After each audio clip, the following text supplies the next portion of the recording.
Nah kalau di Indonesia kayaknya lebih baik dibalik tuh. 60%-nya yang pendapatan tetap, 40%-nya yang lebih kecil itu ada di saham. Bisnis itu harus dipisahkan dengan investasi pribadi pastinya. Jadi kalau ditanya apa sih yang terjadi secara global, kuncinya satu, harga minyak naik terlalu tinggi. Jadi kalau dikatakan sampai kapan, maka saya mengatakan adalah kepastian itu adalah ketidakpastian.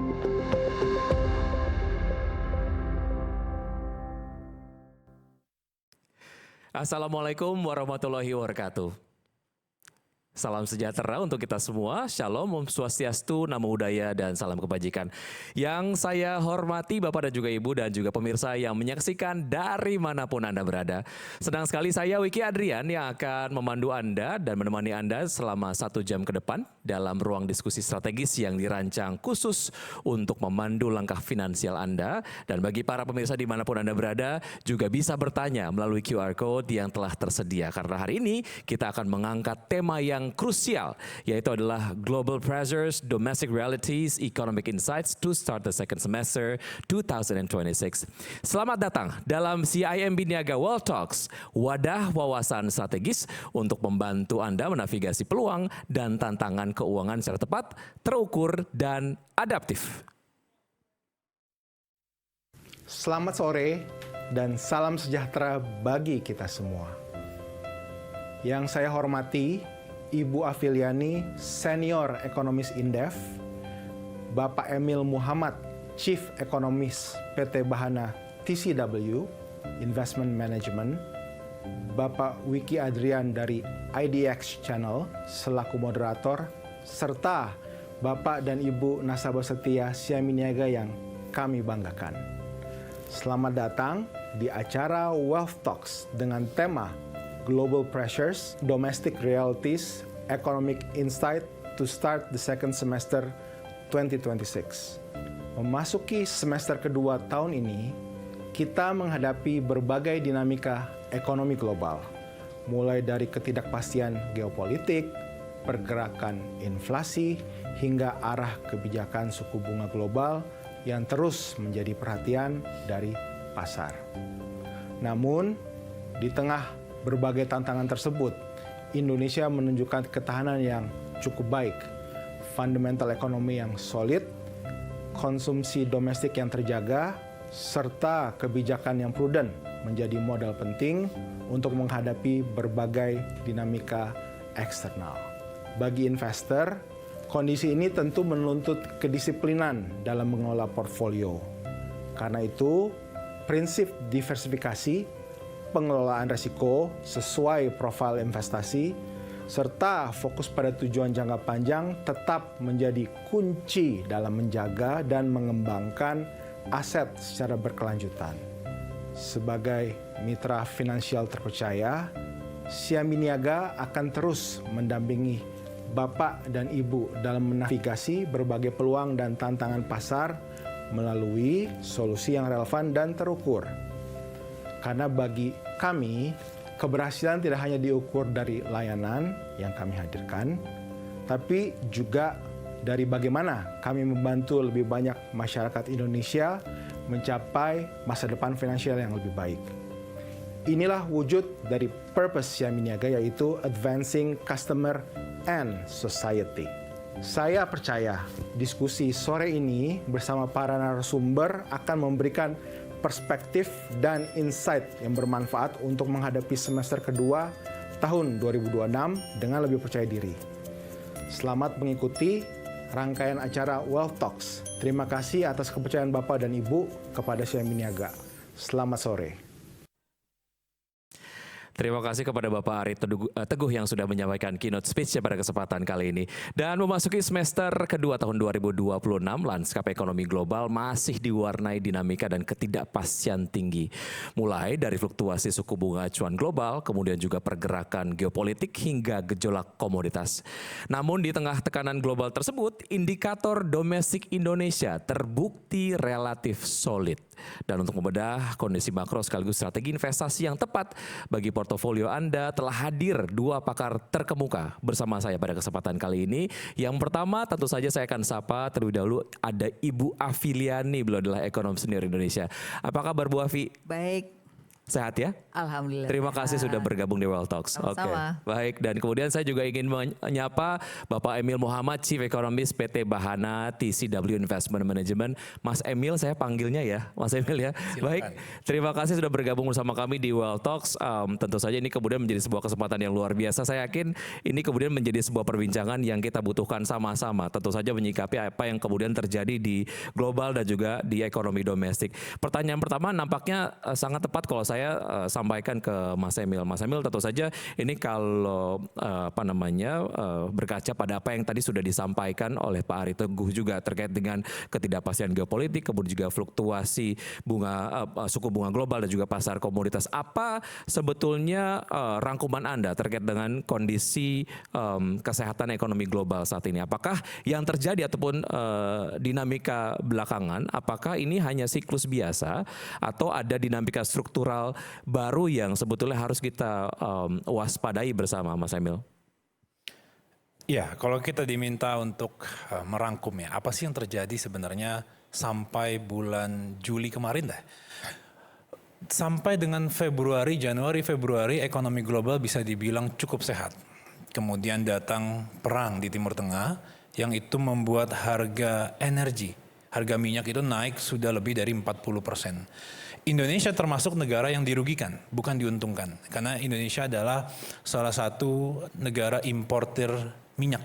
Jadi kita ini memang produksi minyak, tapi produksi kita belum mencapai kebutuhan konsumsi domestik. Nah, karena Indonesia adalah negara konsumen minyak, importir minyak, maka pasar keuangan kita juga terdampak secara negatif ketika harga minyak itu naik.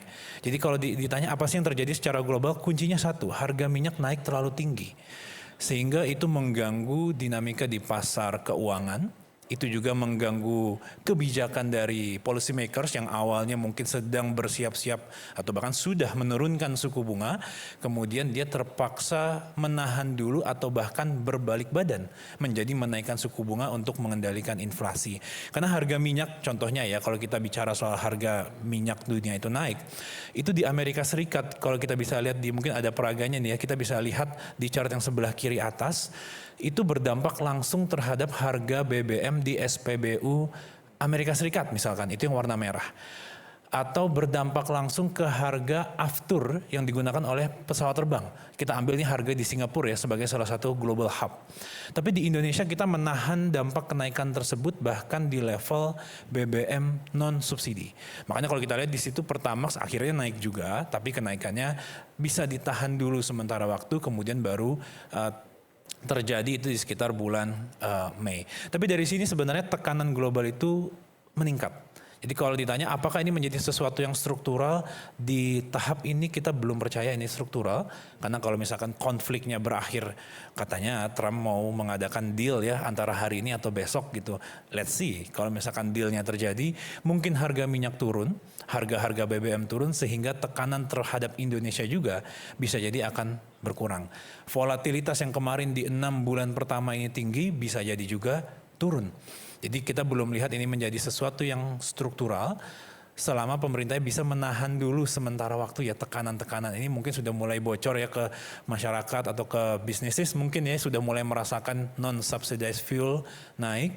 Tapi kita lihat ini belum struktural. Masih ada harapan bahwa ini bisa mereda dalam waktu dekat. Bahwa ada dinamika geopolitik global berdampak kepada harga energi, iya, tapi kemudian Anda tadi menyimpulkan bahwa belum ada satu hal secara struktural yang perlu dikhawatirkan begitu. Ada hal-hal yang harusnya kita kemudian merasa optimis, walaupun memang ada resiko di luar sana. Bu Afi, bicara kemudian mengenai resiko, bagaimana sebetulnya Bu Afi memetakan faktor resiko utama ekonomi global saat ini, dan sebetulnya seberapa besar dampaknya terhadap stabilitas ekonomi di Indonesia? Iya, sebenarnya kalau ekonomi global ini kan kita lihat memang ketidakpastian itu akan terus terjadi. Jadi kalau dikatakan sampai kapan, maka saya mengatakan adalah kepastian itu adalah ketidakpastian. Nah, makanya penting sekali kata-kata tadi profil resiko. Jadi kita harus tahu apa resikonya, karena setiap resiko itu kita harus mengambil keputusan mana pilihan kita.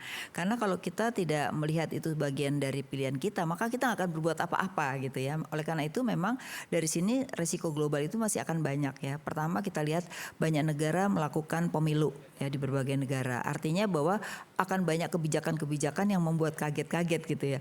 Kalau kita lihat seperti Trump, dulu eranya liberalisasi, sekarang justru terjadi proteksionisme. Berarti ini kan ada peralihan atau perubahan dari negara-negara lain ya. Jadi makanya kita harus lihat mana yang memang kita nggak bisa ikut merubah, berarti itu adalah ceteris paribus. Nah kita harus merubah di dalam negeri kita sendiri ya. Kemudian yang kedua kita lihat indeks dolar, kita lihat ya selama ini banyak mata uang yang mulai mengalami pelemahan ya kan, termasuk Indonesia. Nah ini juga kita harus mengamati penyebabnya apa, maka kita harus memperbaiki penyebabnya. Jadi nggak bisa tiba-tiba pemerintah pengen bikin PFII, apakah itu jadi menguatkan rupiah? Enggak juga gitu. Tapi yang kita lihat adalah ketergantungan kita terhadap nilai tukar kita itu adalah terhadap capital inflow. Berarti kita masih membutuhkan investor asing ya. Jadi kalau kita mau bicara kedaulatan negara boleh-boleh aja, tapi harus lihat dulu seberapa mampu kedaulatan negara itu tanpa asing gitu ya. Jadi oleh karena itu ini penting sekali, karena kalau dolar atau rupiah kita ini melemah terus, maka ini akan membuat dunia usaha juga akan mengalami masalah, harga-harga bisa naik, kemudian juga sektor usaha nggak bisa bertahan gitu. Oleh karena itu yang dibutuhkan mereka bukan soal dolarnya, rupiahnya berapa, tapi adalah kepastian dalam arti range-nya itu tidak terlalu berfluktuasi ya. Nah yang ketiga adalah kita lihat juga kepercayaan pasar. Nah ini yang nomor 4 ini yang menjadi menarik. Kenapa?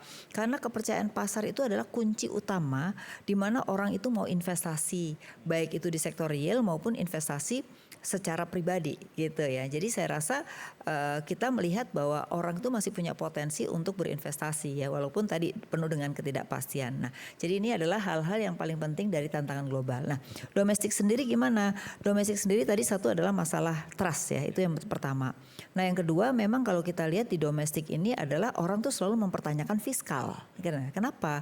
Karena fiskal ini kan kelihatannya banyak kepada sosial ya. Nah ini juga penting buat pemerintah untuk mengarah pada insentif gitu ya. Nah apakah ini berpengaruh pada individu yang menempatkan uang di bank ya? Dalam saat ini sih sebenarnya suku bunga lagi naik. Buat orang individu seneng dong investasi lagi tinggi-tingginya gitu. Tinggal pilihannya adalah apakah saham dengan orang yang berani mengambil risiko atau dengan obligasi. Karena obligasi pemerintah sekarang juga udah mulai mengalami kenaikan ya. Jadi ini juga saya rasa sebuah pilihan. Jadi resiko itu jangan ditakuti, tapi justru dengan resiko yang kita tahu kita bisa mengambil pilihan mana resiko yang paling kecil gitu. Tergantung portofolio investasi yang kemudian kita akan simpan ataupun kita akan koleksi gitu ya, bahwa itu kemudian beresiko tapi kemudian dapat di manage begitu ya. Dan juga yang paling penting adalah kita perhatikan terus apa yang kemudian dilakukan oleh pemerintah mengenai strategi-strategi lah ya yang harus dilakukan secara cepat untuk menyikapi dinamika ekonomi global tadi. Oke, kalau saya siaran nih Mas Emil ya, Bu Afi ya, kadang kalau sama pemirsa itu pertanyaannya selalu ditanyakan mengenai dampak dari kebijakan yang diambil oleh The Fed terkait dengan suku bunga acuannya.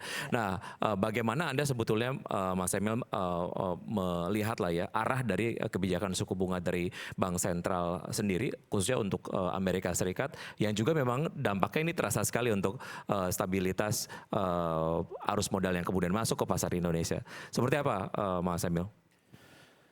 Menganalisa The Fed hari ini mungkin lebih sulit dibandingkan kita menganalisa. Gak bisa ditebak ya atau gimana? Karena baru ganti gubernur. Jadi gubernur yang baru itu memang mereka mungkin ya beliau lebih prefer untuk tidak men-share terlalu banyak thought prosesnya. Jadi beliau memilih untuk coba kita atur dulu di dalam, kita bereskan dulu, baru nanti kita akan share. Makanya ada yang dibilangkan akan ada kalau di Indonesia namanya Satgas. Satgas untuk dia mereview kembali kebijakan moneternya. Maka menurut kami kalau misalkan dari hari ini pasar akan bicara, misalkan hari ini 2 kali lagi kenaikan suku bunga The Fed. Kemudian minggu depan berubah lagi 1 kali. Mungkin bulan depan berubah jadi tidak ada kenaikan. Itu sangat mungkin. Karena marketnya juga masih menebak-nebak ini gubernur yang The Fed ini seperti apa caranya. Memang akhirnya sulit untuk kita bisa memproyeksikan The Fed itu akan seperti apa. Tapi kalau kita lihat ya tekanan pada The Fed, mungkin boleh di slide sebelumnya. Kalau kita lihat tekanan di The Fed, oh ya ini yang sebelah kiri atas, itu kalau kita lihat suku bunga AS nanti akan ditentukan bagaimana inflasi mereka bisa turun. Tadi udah saya bahas soal bagaimana gasoline, karena di Amerika itu BBM itu perannya penting. Masyarakat sana kan suka sekali nyetir. Jadi karena dan jarak antar kota jauh-jauh gitu ya, nggak mungkin mereka bisa jalan kaki gitu ya. Jadi ketika mereka itu memang konsumsi banyak sekali BBM, maka keputusan bank sentralnya juga akan sangat ditentukan oleh harga BBM. Nah, kalau kita lihat inflasi di Amerika kemarin katanya naik, sehingga banyak investor khawatir apakah The Fed harus menaikkan suku bunga. Tapi kalau kita lihat hampir 100% kenaikan inflasi kemarin itu hanya karena energi atau turunannya energi, harga tiket pesawat gitu misalkan. Pokoknya berkaitan dengan energi. Nah, kalau misalkan nanti kita lihat harga minyak hari ini Brent oil misalkan sudah di 79 gitu ya, sudah turun. Kalau ini turun terus menurut kita tekanan bagi The Fed untuk menaikkan suku bunga sudah jauh lebih rendah. Bahkan The Fed itu sebenarnya sedang di tengah-tengah siklus penurunan. Tapi tertahan tadi karena ada risiko inflasi. Kalau ternyata risiko inflasinya becoming invalid begitu cepat gitu ya, karena misalkan bisa deal, maka menurut kita ada chance juga bahwa The Fed-nya tidak perlu menaikkan suku bunga.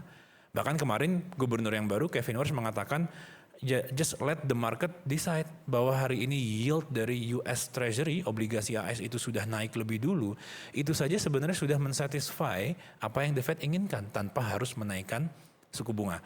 Jadi menurut kita lumayan menarik nih kita untuk melihat The Fed ke depan, karena cara operasinya The Fed jauh berbeda dengan cara Jerome Powell, gubernur yang sebelumnya. Tapi dugaan kita The Fed tidak akan menjadi hawkish, dalam artian tidak akan memulai siklus kenaikan suku bunga yang baru.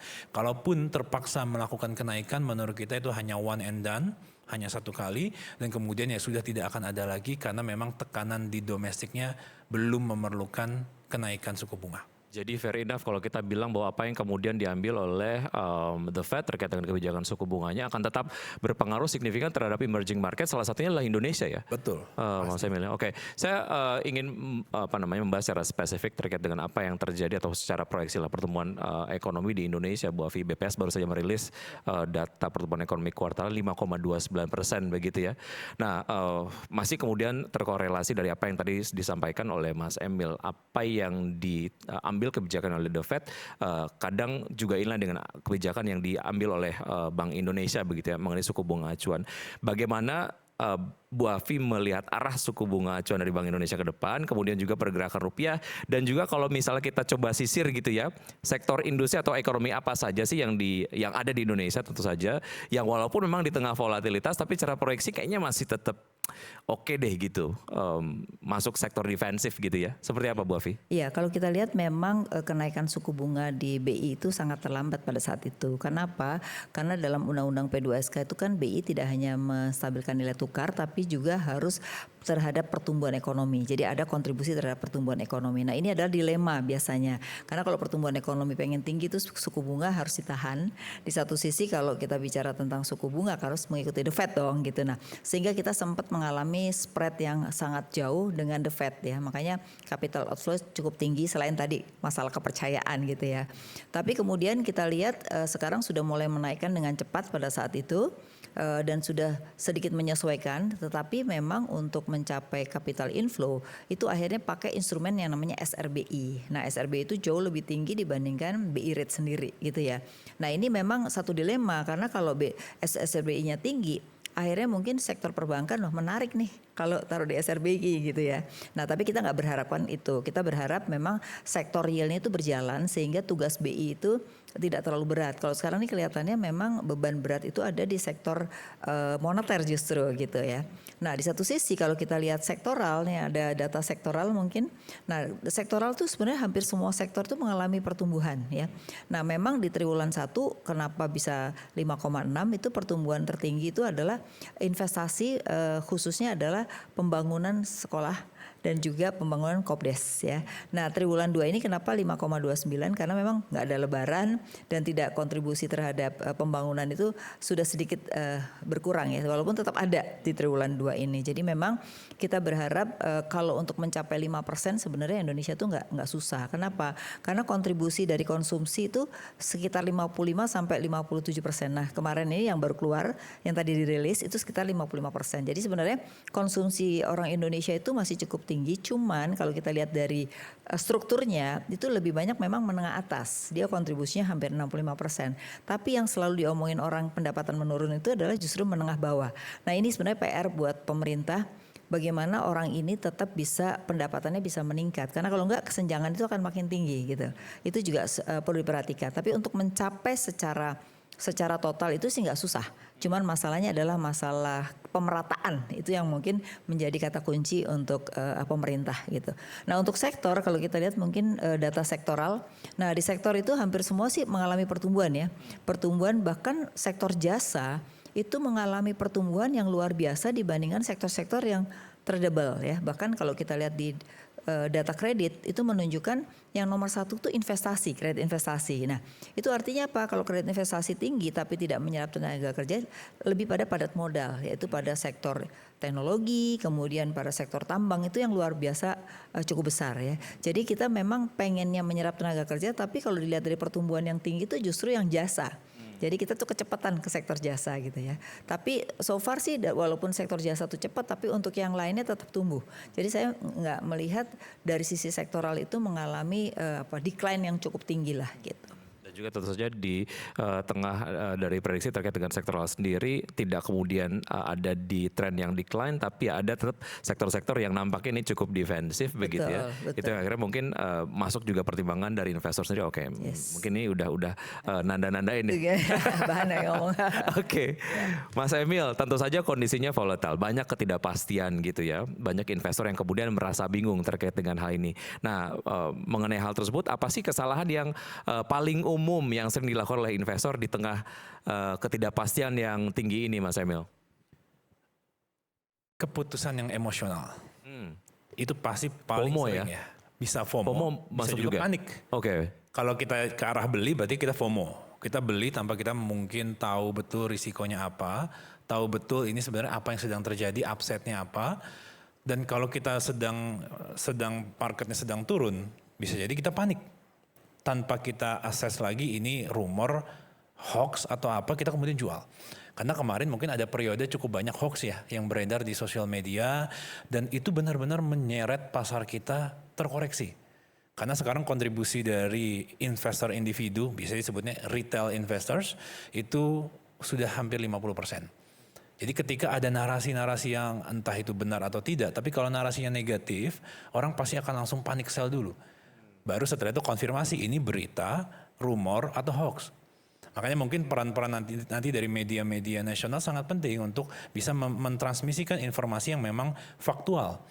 Karena sekarang emosionalnya investor itu cepat sekali dari yang kemarin sangat bearish gitu ya, sangat aduh ini udah gak ada harapan ini, kemudian tiba-tiba sekarang mengejar semua yang sedang bagus gitu ya kenaikan harganya. Nah ini yang menurut kita sering kali investor itu mengambil keputusan mengutamakan emosinya terlebih dahulu. Analisa belakangan. Padahal waktu itu banyak kok, bursa kita buka 5 hari seminggu. Gitu ya, dari jam 9 sampai jam 4 sore ada banyak waktu untuk kita analisa dulu. Sebelum nanti kita menentukan apakah kita mau beli saham, ataukah kita beli SBN, reksadana pendapatan tetap gitu ya, atau mungkin kita balik lagi ke deposito perbankan. Masih banyak cukup waktu, tidak perlu terburu-buru, termasuk mungkin hari ini kita lihat pasarnya lumayan hijau gitu ya, rupiah kita lumayan menguat. Waktu masih panjang, kita coba analisa dulu, jangan sampai kita melakukan kembali keputusan-keputusan emosional yang biasanya tidak berdampak baik. Makanya perencanaan penting, tadi juga mungkin sudah disebutkan diversifikasi, manajemen risiko. Itu tuh sebenarnya apa sih kalau bagi nasabah individual nyaman atau tidak? Silakan lihat suatu misalkan reksadana saham atau suatu saham. Lihat pergerakan historisnya. Pernah turun misalkan 30%, 40%. Nyaman tidak melihat itu? Siap nggak uangnya kira-kira kalau mau dipakai bulan depan tiba-tiba nilainya turun 20%. Berarti mungkin barang ini bukan untuk kita. Mungkin ada reksadana lain yang kinerjanya lebih mediocre, nggak terlalu tinggi. Tapi kalau kapanpun kita butuh tarik, bisa, dan nilainya tidak sedang jatuh-jatuhnya. Nah itu yang menurut kita disebut sebagai manajemen risiko dan juga bagaimana investor untuk melihat risk profile-nya kembali. Jadi tujuan investasi itu banyak. Kita nggak bisa bilang hanya satu untuk cuan, nggak juga gitu ya. Jadi tujuan investasi itu ada banyak. Jadi silakan dicocokkan. Oke, menyikapi kondisi yang sekarang, apakah berinvestasi, khususnya salah satunya adalah pertimbangannya terkait dengan fundamental sih, itu kemudian menjadi satu hal yang paling penting dan juga cross check berbagai macam informasi yang berseliweran, apakah itu kemudian di sosial media ataupun di berbagai media gitu. Nah, menyikapi kondisi yang sekarang, apakah paling aman sebetulnya term investasinya menengah ke panjang? Atau trading sebetulnya ataupun yang jangka pendek lah ya, itu kemudian kalau memang momentumnya pas ya bisa aja gitu. Menurut Mas Emil gimana?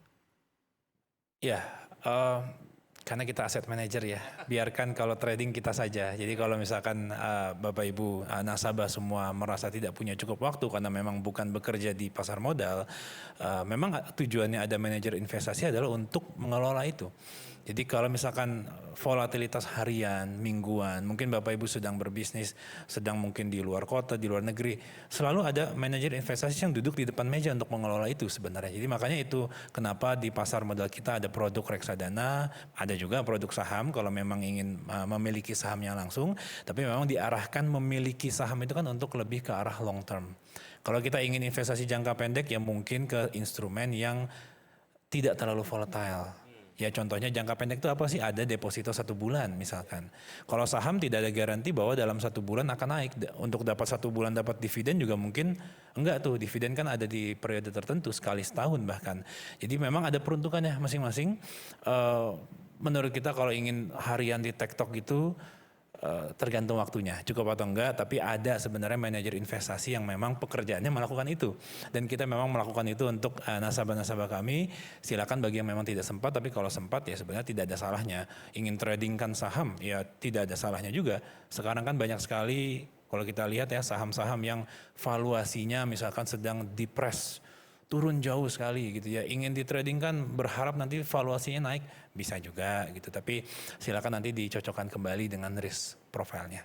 Risk profile dan juga karakteristik dari investor ataupun masyarakat sendiri gitu ya. Oke, baik. Mungkin Anda sudah punya pertanyaan yang Anda ingin sampaikan, silahkan men-scan QR code yang ada di layar Anda untuk kemudian menyampaikan pertanyaan. Nanti pertanyaannya saya akan langsung sampaikan kepada Mas Emil dan juga Bu Afi. Bu Afi, banyak nasabah dari CIMB Niaga ataupun mungkin dari masyarakat yang kemudian sedang menyaksikan kita pada saat ini adalah seorang pemilik bisnis ataupun business owner lah ya. Bagaimana sebetulnya cara terbaik lah untuk memisahkan serta memitigasi risiko antara arus kas perusahaan atau corporate cash flow dan juga kekayaan pribadi atau personal wealth agar keduanya ini tetap aman saat ekonominya seperti sekarang lah banyak challenge-nya gitu Bu Afi. Yang pasti adalah bisnis itu harus dipisahkan dengan investasi pribadi pastinya ya. Nah, kalau investasi pribadi kan harus melihat bahwa lebih misalnya kayak tadi bagaimana reksadana, kemudian saham. Tentu saja kalau saya melihat ya saham-saham sektor perbankan itu kan masih akan bagus ya, terutama adalah bank-bank besar. Terus kemudian berkaitan dengan masyarakat banyak, misalnya makanan minuman, farmasi, itu juga punya masa depan yang besar ya. Memang sekarang harga saham lagi walaupun tadi hijau tapi banyak yang masih turun gitu. Tapi menurut saya di mana kalau kita bicara tentang long term, kita bicara saham itu pastinya adalah akan memberikan dividen gitu. Nah, tergantung apa kita cuma mau main di jangka pendek atau jangka panjang. Jadi kalau menurut saya di dalam investasi itu lebih banyak yang fundamental dan itu merupakan kebutuhan orang banyak, saya rasa itu masih akan tren ya. Lalu teknologi, sekarang nih saham-saham teknologi juga lagi bagus karena kalau kita lihat termasuk bank tadi investasi atau pinjaman tuh banyak di sektor teknologi ya. Kemudian sektor pertambangan gitu. Jadi ini yang sekarang lagi tren dan juga ke depan menurut saya ini masih akan menjadi yang utama karena kan hilirisasi juga sedang dikembangkan oleh pemerintah. Jadi itu menjadi salah satu ya. Nah, sedangkan perusahaan memang saat ini perlu sekali menjaga cash flow. Itu cash flow itu harus nomor 1. Karena kan ini penuh dengan ketidakpastian. Jadi kita harus memastikan cash flow-nya itu adalah benar-benar aman. Karena kalau cash flow nggak aman ini akan mempengaruhi keberlanjutan usaha ya, itu pertama. Yang kedua adalah memang cost efisiensi. Jadi mulai mana sih yang perlu diefisienkan itu yang harus dilakukan agar bisa bertahan. Karena saat ini kan masih penuh dengan ketidakpastian. Jadi jalannya usaha tetap tapi berbagai hal bisa dilakukan. Lalu juga tadi usaha juga bisa melakukan diversifikasi gitu ya. Kenapa? Karena kita melihat sekarang tren itu berubah-ubah soalnya. Jadi demand side itu banyak sekali perubahan. Jadi inovasi menjadi kata kunci penting buat perusahaan untuk bisa ke depan itu dia semakin maju, tidak hanya stuck di situ dan lama-lama biasanya marginnya makin turun. Nah, itu sudah banyak perusahaan yang mengalami hal tersebut gitu. Membaca tren seperti apa kemudian berinovasi untuk menghadirkan solusi bagi konsumen gitu ya. Betul. Biasanya perusahaan-perusahaan yang inovatif itu yang kemudian dibutuhkan oleh konsumen begitu. Baik, Mas Emil, tentu saja bagi nasabah CIMB Niaga yang ingin menjaga dan juga menumbuhkan lah ya kekayaannya saat ini, bagaimana sebetulnya kombinasi alokasi aset yang ideal menurut Bahana TCW, sektor atau instrumen apa saja yang kemudian ini tergolong defensif dan mana saja yang nampaknya belakangan ini cukup promising untuk menawarkan growth? Ini kalau alokasi aset itu sebenarnya sangat personal. Jadi kita tidak biasa menyarankan untuk certain allocation. Misalkan biasanya ya yang umum itu kan kalau di luar negeri itu biasanya ada 60-40 portfolio. 60-nya itu kalau di luar negeri 60-nya itu 60% itu di saham, 40% itu di pendapatan tetap. Nah kalau di Indonesia kayaknya lebih baik dibalik tuh. 60%-nya yang pendapatan tetap, 40%-nya yang lebih kecil itu ada di saham. Karena kalau di Amerika memang kalau kita lihat sahamnya kan pertumbuhannya kencang sekali ya. Ada berbagai macam tema sektor gitu ya yang tumbuhnya luar biasa. Nah kalau kita ambil misalkan 60-40, 60-nya di obligasi pemerintah, 40%-nya itu nanti di saham. Itu juga nanti akan disesuaikan dengan kondisinya. Misalkan usia. Semakin tinggi usia dari investornya maka dia semakin butuh instrumen yang liquid. Mungkin bukan 60% di obligasi tapi lebih tinggi bisa jadi 65, bisa jadi 70. Kalau memang masih muda, masih punya waktu cukup panjang untuk grow the asset, bisa jadi kita sarankan 50-50. Atau mungkin lebih agresif kita balikan lagi. Jadi nanti disesuaikan sebenarnya, balik lagi ke investornya. Kalau misalkan dalam, misalkan 2 bulan, 3 bulan ke depan ada pelunasan tertentu ya tentu alokasi asetnya harus digeser tuh. Sebagian harus masuk ke pasar uang. Karena sebentar lagi kita akan ada kewajiban liability yang kita harus serve, kita harus bayar. Maka nanti alokasinya bisa kita tambahkan komponen pasar uang. Jadi ada juga dana jaga-jaga. Jadi memang kalau di kondisi hari ini, kalau kita bicara, asumsikanlah investornya sama saja semua tipenya. Apa yang kita sarankan? Just netral saja, 60 fixed income, pendapatan tetap, 40% saham. Kenapa demikian? Dua-duanya sudah koreksi. Dua-duanya punya upside yang baik dan kalau kita lihat secara risk adjusted return dengan volatility dari masing-masing aset itu rasanya di posisi hari ini kurang lebih mirip keduanya. Tapi ya balik lagi risk adjusted return itu kan misalkan saham upside-nya tinggi. Tapi volatility-nya juga tinggi. Bagi sebagian nasabah yang tidak terbiasa melihat volatility, mungkin bukan untuk Anda. Walaupun menarik upside-nya, upside saham kita IHSG masih bisa naik 20% lagi misal.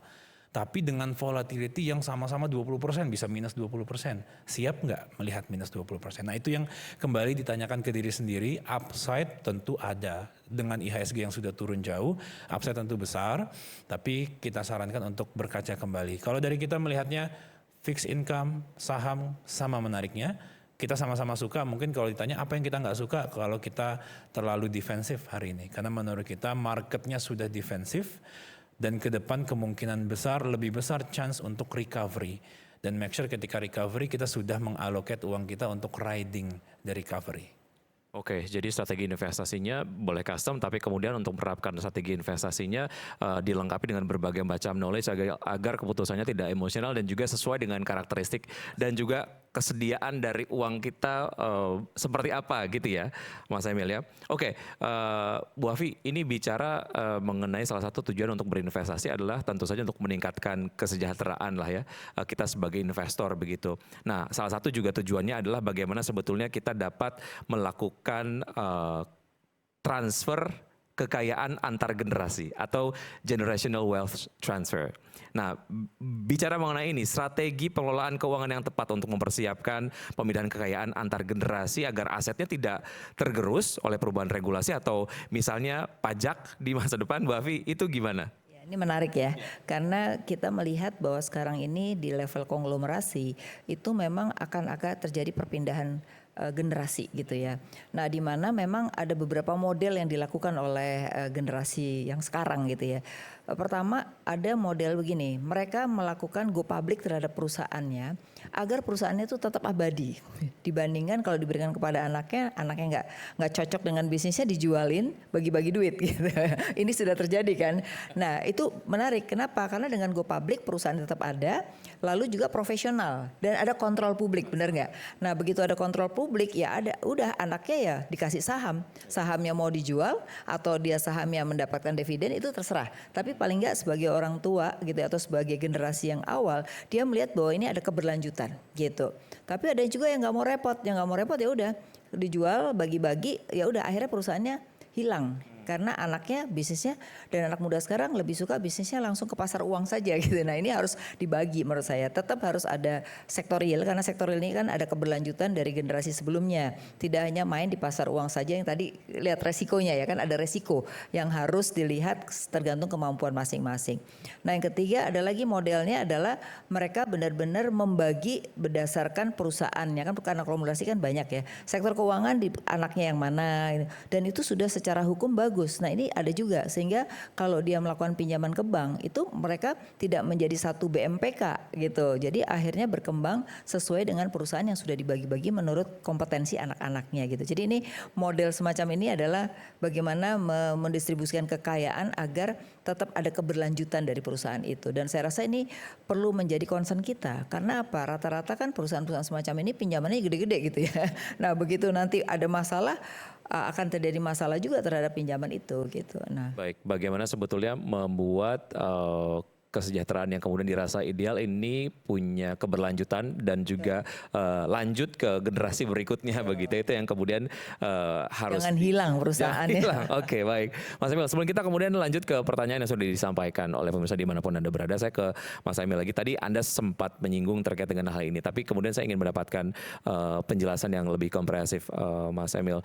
Peran Solusi Wealth Management CIMB Niaga bersama mitra manajer investasi seperti Bahana TCW, tentu saja ini dalam membantu nasabah untuk menavigasi portofolio mereka secara berkelanjutan. Kaitannya masih tadi ya, berkelanjutan tadi. Seperti apa Mas Emil? Ya, di CIMB Niaga memang kita bermitra ya, dalam artian produk Bahana itu juga dibantu dijualkan oleh wealth management dari CIMB Niaga. Memang kita mengelola beberapa reksadana. Ada reksadana saham, mungkin kalau di CIMB Niaga ada reksadana saham dan juga reksadana pasar uang yang memang bisa dialokasikan sesuai dengan tadi balik lagi risk profile, jangka waktu investasi. Kalau jangka panjang silakan ayo ke yang reksadana saham. Kalau misalkan jangka pendek nanti bisa ke yang pasar uang. Anyway mungkin kalau dilihat secara return ya, kalau dari fund fact sheet keduanya returnnya cukup baik, apalagi yang pasar uang memang salah satu yang top di industri. Jadi kita coba bantu untuk itu karena tugas kami sebenarnya satu, menciptakan return sebaik-baiknya dengan risiko volatilitas yang terkontrol, yang memang kita bisa kendalikan. Jangan sampai kita mengambil risiko terlalu besar. Karena mandat yang diberikan kepada kami itu bukan besar-besaran return saja, tapi juga bahwa kita harus bisa menjaga risikonya. Kalau dia turun, sebisa mungkin tidak turun lebih dalam daripada pasar. Jadi kita bisa menahan penurunan itu, dan kalau naik sebisa mungkin kita dorong lebih tinggi dari kenaikan pasar. Itu saja tugas dari manajer investasi, tapi di belakang layar kita pusingnya minta ampun. Jadi memang itu hurdles yang kita rasakan, dan memang itu tugas kita untuk memastikan bahwa Bapak Ibu nasabah dari CIMB Niaga tidak perlu merasakan itu. Pusing-pusingnya dengan harus analisa, cari informasi ke sana kemari gitu ya, tontonin semua live streaming dari luar negeri, dari Amerika. Itu tugas kami, biar kita yang nanti bantu kelola dana Bapak Ibu, hopefully bisa memberikan return dan risiko yang terukur. Mungkin Bela-belain begadang untuk kemudian melihat dinamika pasar saham global gitu ya. Oke, baik. Sudah ada beberapa pertanyaan yang sudah masuk, Bu Afin dan juga Mas Emil. Kita akan bacakan, ini ada Loren Sukma. Untuk pasar saham domestik di paruh kedua tahun 2026, sektor apa saja yang paling potensial menjadi penggerak utama dan risiko terbesar apa yang bisa mematahkan proyeksi optimis tersebut? Saya ke Bu Afi dulu boleh ya? Setelah ini ke Mas Emil, silakan. Oke. Sektor saya nggak bisa bicara sahamnya ya, tapi sektor realnya ya. Kalau kita lihat hampir semua sektor real sebenarnya punya pertumbuhan yang positif ya. Cuman kan ini tadi pergerakan pasar itu ternyata bukan ditentukan kadang-kadang dengan fundamental. Ya, contohnya saham bank lah. Kalau kita lihat keuntungan bank bagus-bagus aja, tapi harga saham bisa jatuh, benar nggak? Jadi kadang-kadang kita harus lihat secara investor itu harus melihatnya secara fundamentalnya. Jangan melihat kondisi dalam kondisi seperti sekarang gitu. Justru saat sekarang adalah saatnya membeli, benar nggak? Karena kalau ngelihat prospek daripada beberapa saham ini, sebenarnya prospeknya pasti bagus gitu. Cuman karena harga saham lagi jatuh ya kenapa nggak beli gitu loh. Nah ini yang kadang-kadang orang ikut-ikutan. Nanti kalau udah investor asing beli baru ikut beli gitu. Padahal sebenarnya kita sebagai investor domestik harus duluin, benar nggak sih? Nah itu mas. Nah kemudian yang kedua adalah sektor berbasis kebutuhan pokok. Tadi makanan minuman. Kenapa orang Indonesia kalau kita lihat 70% kan masih sektor produktif, orang produktif ya, usia produktif. Itu artinya apa? Dia masih makannya normal, kemudian juga dia butuh kesehatan gitu. Jadi yang berbasis kebutuhan pokok itu juga menjadi tren yang bagus untuk sektor realnya ya. Jadi termasuk apa? Pariwisata tuh sekarang menjadi, ternyata pariwisata itu tidak hanya sandang pangan papan. Sekarang pariwisata pun menjadi kebutuhan pokok gitu loh. Jadi itu juga yang berbasis ini juga menjadi baik. Lalu tadi farmasi kan kalau dulu sebelum COVID itu jelek saham-sahamnya. Tapi kemudian setelah COVID itu cenderung orang itu lebih preventif dalam kesehatan dibanding, nah itu juga sektor yang bagus. Di luar sektor yang lainnya memang yang masih belum baik itu sektor berbasis ini real estate. Real estate memang kelihatannya untuk yang besar-besar itu masih agak stuck ya. Tapi justru yang menurut saya ada yang harganya sangat mahal sekali itu malah trennya naik. Yang harganya di atas 20 M malah. Nah ini jadi emang ada segmen yang berbeda-beda gitu ya. Tapi secara keseluruhan sih sebenarnya itu trennya harusnya membaik gitu. Baik, pertanyaan yang sama Mas Emil silakan. Kalau secara saham ya, secara pasar saham, pertama kita bisa lihat antara earnings growth-nya itu baik sekali atau memang valuasinya sudah murah sekali. Masalahnya adalah hampir semua saham besar ya, LQ45 misalkan, memiliki keduanya. Jadi ini cukup jarang bahwa earnings growth kita cukup baik, bahkan kalau di asumsi kita untuk tahun ini, full year itu ada di sekitar 8% earnings growth, dengan valuasi yang turun terus di bawah valuasi 2008 crisis. Artinya kita punya barang-barang bagus sekali hari ini berserakan habis dibuang asing kemarin dengan harga yang sangat murah. Dan kualitasnya bagus. Karena earningsnya mereka bagus dan kalau kita lihat dari results emiten di kuartal 2, itu kalau dari titik jelek biasa saja bagus, mungkin dari tengah-tengah agak ke arah bagus sedikit. Lebih secara jumlah lebih banyak yang bagus ya, above daripada konsensus ketimbang yang below. Ini menunjukkan bahwa ya memang kualitas kita itu tidak menurun di kuartal 2 kemarin, walaupun pasar saham kita sejak awal tahun minus 35% sempat LQ45. Ini fire sale. Barang yang sama persis, bukan barang defect, bukan barang cacat, nih barang bagus gitu ya, tapi sedang didiskon, maka menurut kita upside-nya memang baik gitu. Dividend yield misalkan beberapa bank besar plat merah gitu bisa offer dividend yield di atas 10%. Sesuatu yang kita mungkin 2-3 tahun lalu tidak pernah terbayangkan oleh kita bisa ada dividend yield 10% di big cap. Dengan kita diam saja kita sudah dapatkan income 10%. Nah, banyak hal menarik, banyak barang menarik di pasar hari ini. Pertanyaannya adalah kenapa kok belum dibeli? Tadi mungkin Bu Afi sudah sebutkan kita tunggu-tungguan sama asing. Nah ini menariknya adalah investor suka nunggu asing. Padahal asing yang nunggu kita. Jadi kalau kita lihat di pasar saham gitu, hampir jarang asing itu beli di bottom. Justru dia tuh jual terus sampai jadi bottom dan kemudian lokal yang mulai beliin recovery. Di tengah jalan recovery asing akan mulai ikutan ketika dia sudah yakin. Ini agak berbeda dengan pasar obligasi. Kalau pasar obligasi begitu yield kadang terlalu tinggi, mereka tuh punya threshold tertentu karena mereka mainnya spread. Oh Indonesia spreadnya sudah lebih menarik dari India, mereka beli di situ dan itulah adalah terakhir kalinya koreksi kemudian rally. Nah jadi kalau di pasar saham menunggu asing rasanya nanti terlalu terlambat. Nanti udah harganya udah naik udah kemahalan ya. Dia lokal ini memang pahlawan bursa. Ya, untuk membangkitkan memang kita butuh investor domestik juga untuk bisa optimis. Mengkoleksi saham bagus tapi dengan harga yang murah, dengan harga diskon gitu ya. Baik, kita ke pertanyaan berikutnya yang juga sudah disampaikan. Ada Hanin terkait dengan outlook pasar saham domestik maupun pasar kredit yang seolah masih diombang-ambing hingga keputusan formal dikeluarkan oleh lembaga rating. Maka bagaimana positioning investor yang sebaiknya dilakukan dalam berstrategi? Apakah sudah saatnya mulai entry atau ada yang harus ditunggu, hal yang perlu diawasi? Silakan ke Mas Emil dulu. Iya, tadi terkait dengan kredit ya berarti ya, dengan pertumbuhan Rating. Ya, terkait dengan pasar kredit yang masih diombang-ambing. Berarti mungkin saya asumsikan kalau lembaga rating government bond sekali ya. Kalau government bond sebenarnya kemarin kan lembaga rating sudah mengaffirm kita ya, terakhir kali S&P. Banyak yang bertanya kenapa kok Fitch dan Moody's dengan S&P itu beda keputusannya. Kita lihat timingnya saja. Timingnya juga beda. Fitch dan Moody's itu kalaupun dia harus collect data, mungkin data yang dia bisa termutakhir itu data sampai dengan bulan Maret. Kalau S&P dengan kemarin diumumkan Juli ya mungkin sebagian data Juni dia sudah bisa masuk. Apa improvement kita sampai dengan Juni? Ketika kita reviewnya di Juni itu sudah keluar GDP kemarin first quarter 5,61. Beberapa rating agency itu kan sebelumnya mereka forecast first quarter tuh 4,8, 4,9. Itu saja sudah ada mismatch, makanya keputusannya mungkin berbeda. Nah, kalau ditanya apakah ke depan kita masih punya risiko yang sama bahwa kita akan di downgrade lagi dan segala macam, menurut kita chance-nya hari ini sudah lebih kecil daripada sebelumnya. Memang kita akui kalau kita hari ini duduk dan bicara di bulan Februari, di bulan Maret lah, bulan Maret sudah perang. Harga minyak 110 pada saat itu. Kemudian kita lihat bagaimana pemerintah masih belanja seperti tidak ada apa-apa. Belanjanya keep normal pace. Mungkin kita perlu khawatir. Tapi hari ini dengan pemerintah sudah berhemat, harga minyak sudah turun, menurut kita risiko untuk rating downgrade kita sudah jauh lebih rendah. Jadi kalau apakah kita masih perlu khawatir? Ya kalau khawatir kita nggak bisa larang ya. Tapi ada baiknya kurangi khawatirnya. Kita coba lihat on the bright side. Hari ini kita ditawarkan yield obligasi pemerintah 10 tahun 7,3%. Pada saat rating itu di downgrade itu 6,8. Rating outlook ya oleh Fitch dan Moody's rating outlook kita di downgrade itu yield kita 6,8. Hari ini kita baru di affirm oleh S&P kita di 7,3. Jadi sebenarnya bagi Bapak Ibu nasabah ini sebenarnya opportunity.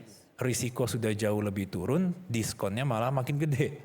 Ini lebih parah lagi misprice-nya dibandingkan pasar saham.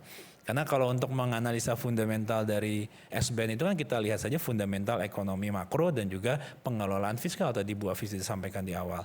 Dan kedua-duanya apakah sedang ke arah yang lebih memburuk lagi atau sudah membaik, menurut kita ini sudah di persimpangan menuju ke arah yang sedikit membaik. Kalau di Maret memang agak memburuk, maka valid khawatir rating agency.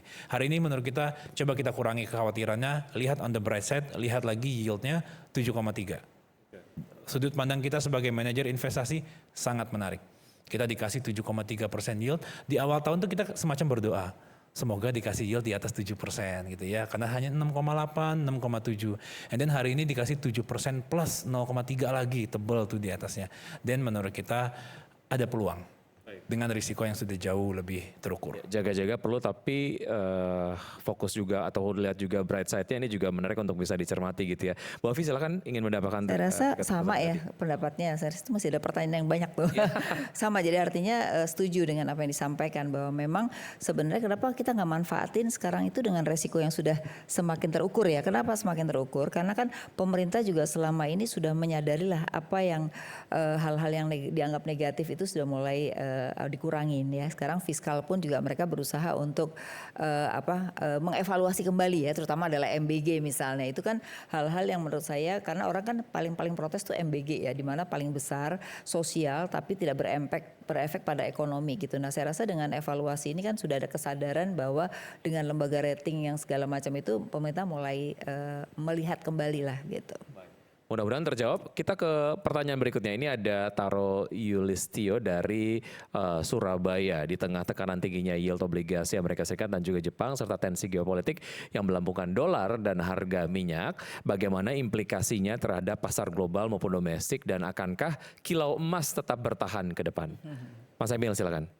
Ya, pasar obligasi AS dan Jepang memang sedang tertekan, terutama di tenor panjang. Ada dua hal ya yang menyebabkan utamanya. Pertama, komentar Kevin Warsh yang merasa bahwa bond marketnya Amerika selama ini terlalu dibentuk oleh The Fed. Sehingga dia merasa bahwa The Fed tidak perlu campur tangan lagi di bentuk pasar obligasi Amerika dan terjadi koreksi di pasar obligasi Amerika. Dan kalau di Jepang ini kan case-nya adalah bahwa Bank of Japan nampaknya akan ke corner nih. Harus terus menaikkan suku bunga untuk mempertahankan Japanese yen yang terus melemah. Jadi dua isu itu sangat relevan buat kita. Karena salah satu alasan kenapa yield kita akhirnya ketahan di 7,3 tidak bisa turun itu karena di globalnya juga belum turun. Jadi progres baik yang sudah kita buat pun, yang domestik pemerintah kita sudah buat pun sulit untuk diapresiasi oleh pasar kalau memang moodnya itu belum untuk membeli risky aset. Karena Indonesia punya obligasi walaupun government risk ya, bagi asing itu dilihatnya sebagai risky aset. Kita ini risky market karena kan emerging market. Kalau mereka sedang tidak prefer terhadap risky aset, mereka mungkin tidak akan membeli bond di emerging market termasuk di Indonesia. Nah, emas, bagaimana dengan emas? Emas itu musuhnya itu adalah US Treasury yield. Kalau US Treasury yieldnya itu masih tinggi, emas itu sulit untuk bisa rally. Ketika nanti yield sudah mulai turun, pasti emasnya akan rally. Karena ini kayak inverse relationship. Jadi kebalikannya. Kalau pasar obligasi AS masih lemah seperti masih tinggi seperti saat ini, yieldnya emas juga sulit. View kita bagaimana? View kita ke depan positif terhadap emas. Koreksi kemarin memang salah satu penyebabnya kan adalah ketika market koreksi orang butuh liquidity. Mau tidak mau harus jual kepemilikan emas mereka. Mungkin Bapak Ibu ada yang relate juga dengan itu. Dengan hari ini volatilitas sudah lebih berkurang, menurut kita ke depan emas seharusnya punya peluang untuk berbalik menguat. Jadi kalau ditanya view kita ke emas, kita positif.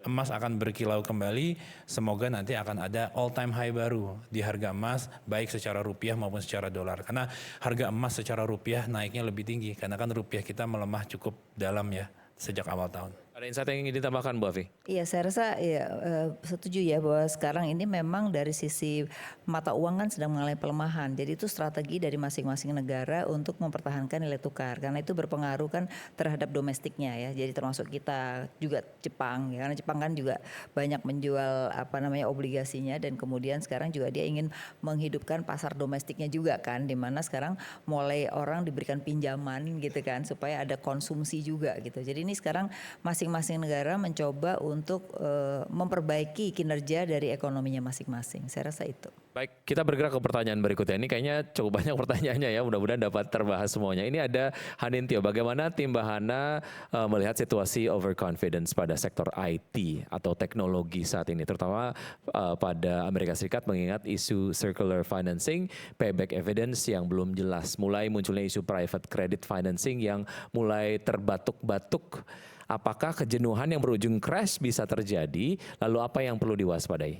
Ya, khawatir akan crash itu satu indikator utamanya adalah leverage trading. Silakan lihat nanti kondisi leverage-nya. Kemarin sudah ada yang terbakar gitu ya, satu leverage trading di Korea misalkan. Yang menyebabkan Korean stocks itu turun jauh sekali dari puncaknya itu kan adalah leverage trading yang terpaksa diliquidate. Di Amerika Serikat juga sudah ada gitu ya leverage trading firm yang terkena likuidasi. Apakah ini akan menjadi krisis yang lebih besar seperti 2008 dengan skala tech sector sekarang? Harusnya belum. Jadi kita belum melihat risiko yang setinggi itu di US tech sector. Apakah kenaikan ini beralasan? Kalau kita lihat dengan earningsnya memang beberapa beralasan.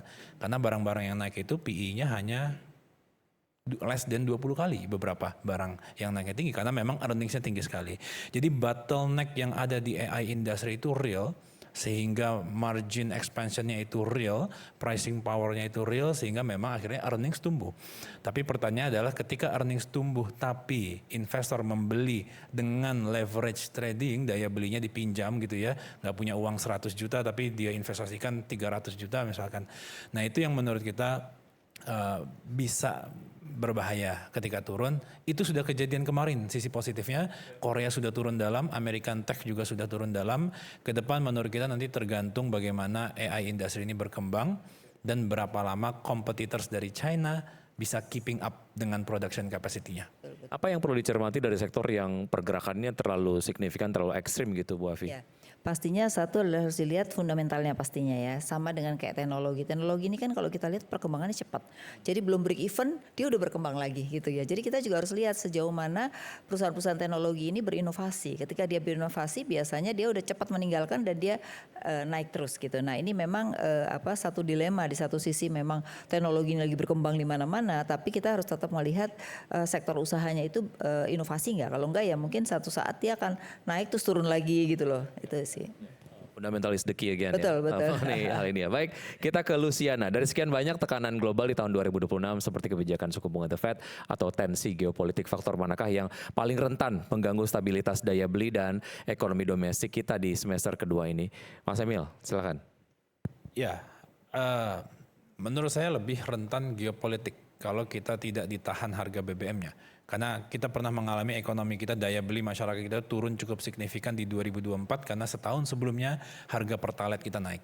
Jadi kuncinya memang adalah bagaimana daya beli masyarakat menengah dan menengah ke bawah dan bawah itu tidak terganggu signifikan walaupun di luar ada badai, tapi tugas pemerintah kita itu adalah salah satunya untuk menjaga masyarakat yang paling rentan dari tekanan global tersebut.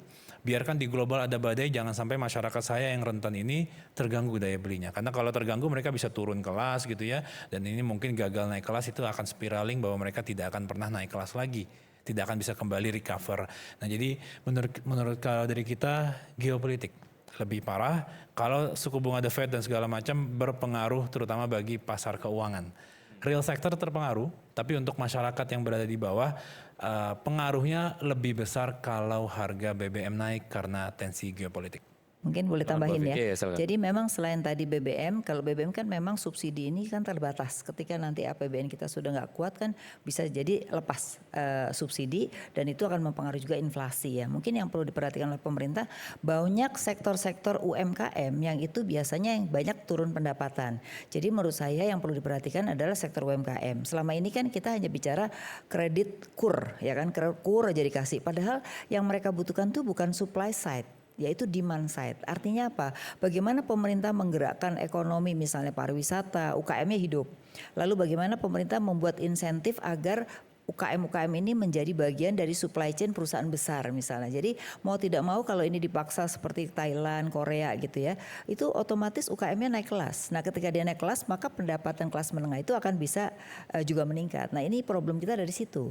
Kalau yang miskin itu kan udah dapat BLT dan juga dapat BPJS, jadi mereka justru nggak masalah. Yang masalah itu adalah yang turun kelas dari menengah atas ke menengah bawah, sama yang memang dari kemarinnya udah menengah bawah gitu. Nah ini kan kira-kira ada 70 juta orang. Nah ini yang mungkin perlu diperhatikan dengan cara tadi. Kalau saya UKM itu paling banyak orang-orang yang di sini gitu.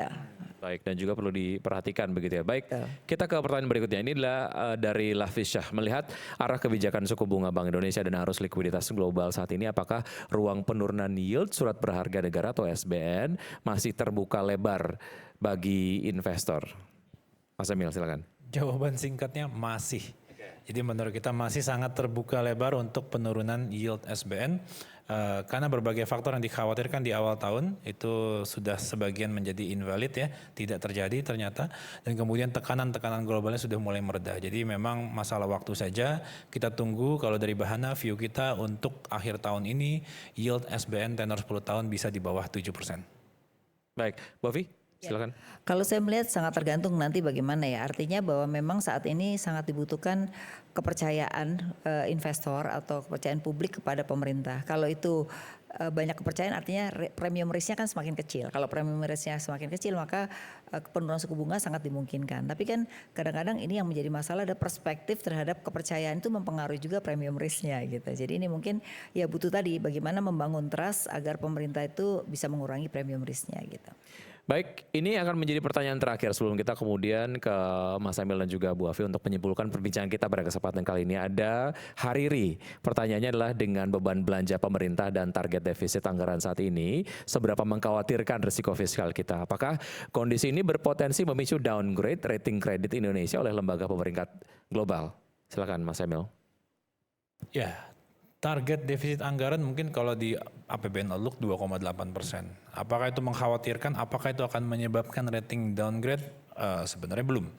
Tapi ada satu indikator yang cukup mengkhawatirkan, itu adalah interest expense to revenue ratio dari pemerintah kita. Jadi memang Indonesia ini kita bayar terlalu mahal untuk berhutang karena yield kita tadi 7,3. 7,3 pun investornya masih belum mau beli gitu. Jadi memang susah dari sisi pemerintah, interest expense to revenue kita terlalu tinggi di antara negara-negara triple B lainnya.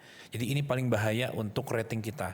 Kalau kita naik lagi beban bunga kita, rating kita dalam bahaya. Tapi ingat interest expense to revenue ratio. Solusinya ada dua, antara turunkan interest expense-nya atau kembangkan revenue-nya. Problemnya adalah menaikkan revenue di timing yang tidak tepat, itu juga bisa membebani sektor lainnya. Berarti kalau public sektornya mau collect uang, yang kesedot kan adalah private sector money. Pajak terlalu tinggi, nanti bisnisnya juga bisa lesu. Ini memang dilema, sebenarnya kita harapkan interest expense-nya bisa turun. Karena hari ini Indonesia 7,3. Pesaing kita, bukan pesaing ya, peers kita, India misalkan, hari ini yieldnya 6,8%. inflasinya lebih tinggi, defisit APBN-nya lebih lebar, tapi yield-nya bisa lebih rendah. Jadi menurut kita ini masih menjadi problem pemerintah yang sampai hari ini belum benar-benar tersolve. Hopefully at least dari sisi revenue bisa tumbuh lebih baik tanpa harus mencekik perekonomian, sehingga risiko rating downgrade bisa kita bilang turun, benar-benar turun. Oke, silakan Bu Afi. Ya, kalau saya mengharapkan pemerintah mengevaluasi kembali pengeluaran ya. Pengeluaran terutama adalah yang semuanya di pusat. Karena menurut saya justru daerah ini butuh transfer dana. Sekarang ini transfer dananya kan dikurangin dan itu ada di pusat. Nah, ternyata itu mempengaruhi pertumbuhan ekonomi di daerah. Maka perlu dievaluasi transfer ke daerah, itu pertama. Yang kedua yang harus dilihat lagi adalah dana tadi, selain MBG kemudian juga pengeluaran-pengeluaran lain yang sebenarnya nggak urgent hari ini gitu ya. Memang Pak Prabowo kalau kita lihat kan keinginannya lumayan banyak gitu ya, dan kita sih setuju gitu. Tapi harus lihat, artinya gini, jangan lebih besar pasak daripada tiang gitu ya. Ngelihat mungkin nanti di masa yang datang kita fokusnya dipindahkan. Jadi sekarang mungkin perlu mengevaluasi APBN. Karena apa? Karena persepsi orang bahwa sekarang itu kalau nanti defisitnya sebesar itu dan bisa makin besar, yang dikenain pajak. Akhirnya orang merasa bahwa loh kok pemerintah mau cari lagi pajak-pajak gitu. Nah ini yang mungkin perlu dihindari supaya persepsinya tetap positif sama pemerintah, nggak dikejar-kejar pajak gitu. Seperti itu. Luar biasa menarik sekali pertanyaan-pertanyaan yang sudah disampaikan. Ingin sebetulnya membacakan semuanya tapi kemudian waktu kita terbatas ya. Sangat singkat Mas Emil, mungkin pesan Anda lah ya untuk kemudian menyemangati para investor dan juga nasabah yang sedang menavigasi investasinya nih agar tetap optimis dan juga terarah ke depan. Ya biasanya lebih ke pesan-pesan sekarang menyemangati ya, karena memang pasarnya sudah sangat rendah sekali. Don't lose hope, basically kita coba untuk keep our faith lah ya, bahwa pemerintah melakukan sesuatu untuk memperbaiki ini. Kita membaca itu, walaupun kita berada di luar pemerintahan, kita menganalisa itu sebagai pengelola uang, kita menganalisa itu dan kita sudah membaca ada perubahan arah, bahwa memang ada perbaikan yang akan lebih market friendly. Jadi memang menurut kita ini nanti bisa berdampak positif. Kalau kita lihat sudah di paruh pertama rasanya pasar ini kok berat sekali, kemungkinan di paruh kedua tidak seberat di paruh pertama, akan lebih banyak angin-angin segar. Contoh, bulan Juli kemarin IHSG kita akhirnya performa bulanan positif pertama tahun ini. Itu semoga itu awal.